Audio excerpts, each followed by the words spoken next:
Pasti sudah tidak asing dong dengan hewan yang satu ini. Hewan ini sering kita mainkan saat masa kecil dengan cara memberikan uap hangat melalui nafas kita agar hewan ini keluar dari cangkangnya. Ya, sejak kecil kita mengenalnya dengan nama keong. Tapi Anda tahu nggak sih, kalau hewan ini juga memiliki nama yang berbeda-beda di setiap daerah. Mulai dari kelomang, pongpongan, hingga umang-umang.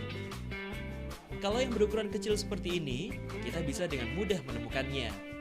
Tapi gimana nih kalau dengan yang satu ini?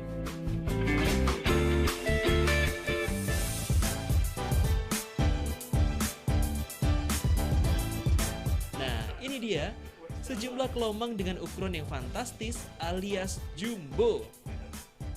Tentu kita jarang sekali menemukan kelomang dengan ukuran sebesar ini. Kelomang yang memiliki ukuran jumbo ini usianya sudah tua loh, sudah 70 tahun. Wow, kalian pasti nggak menyangka kan? Kelomang memang memiliki masa hidup yang lama, bahkan hingga ratusan tahun. Seperti yang satu ini nih, perkenalkan dulu, namanya adalah Tole.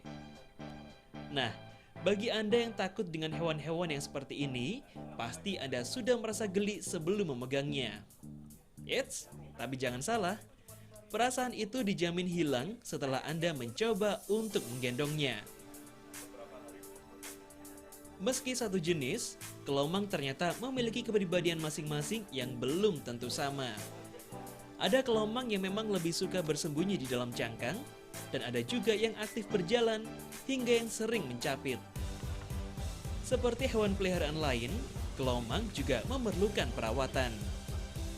Untuk memelihara kelomang, kita hanya harus menyiapkan habitat atau habitat untuk hewan sejenis kelomang yang bisa diisi pasir atau batu-batu kerikil kecil. Untuk makanan, dijamin tidak akan repot. Hewan yang termasuk kategori omnivora seperti manusia ini bisa memakan apa saja seperti roti, sayuran, buah, hingga daging ayam rebus.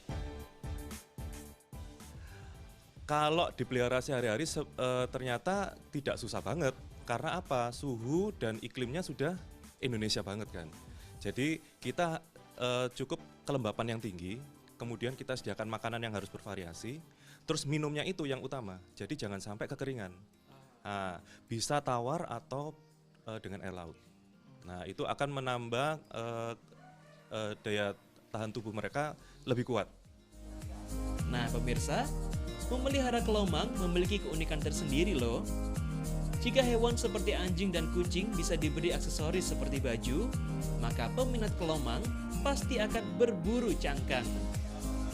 Cangkang yang menjadi rumah bagi kelomang ini bisa didapatkan di pantai-pantai, bahkan ada juga loh yang impor dari Meksiko, Afrika, India, hingga Jepang. Steve Sugianto, pendiri komunitas Jumbo Keong Indonesia mengatakan, selain untuk menyalurkan hobi, kegiatan ini juga bisa digunakan untuk menjual kelomang-kelomang yang ia rawat. Tapi sebenarnya, Steve lebih nyaman menyebutnya dengan adopsi ketimbang menjual. Steve tidak ingin kelomang yang dijual tidak dirawat dengan baik. Dia pun selalu memberikan edukasi kepada pembeli atau pengadopsi untuk merawatnya dengan baik. Pantai-pantainya sudah steril, tidak ada ditemukan lagi keong atau kelomang karena mereka sudah cukup banyak dieksploitasi untuk mainan anak-anak segala macam. Nah, dari sini mari sih kita pelihara yang besar-besar supaya dia juga bisa bertelur, supaya bisa bertelur di akuarium kita.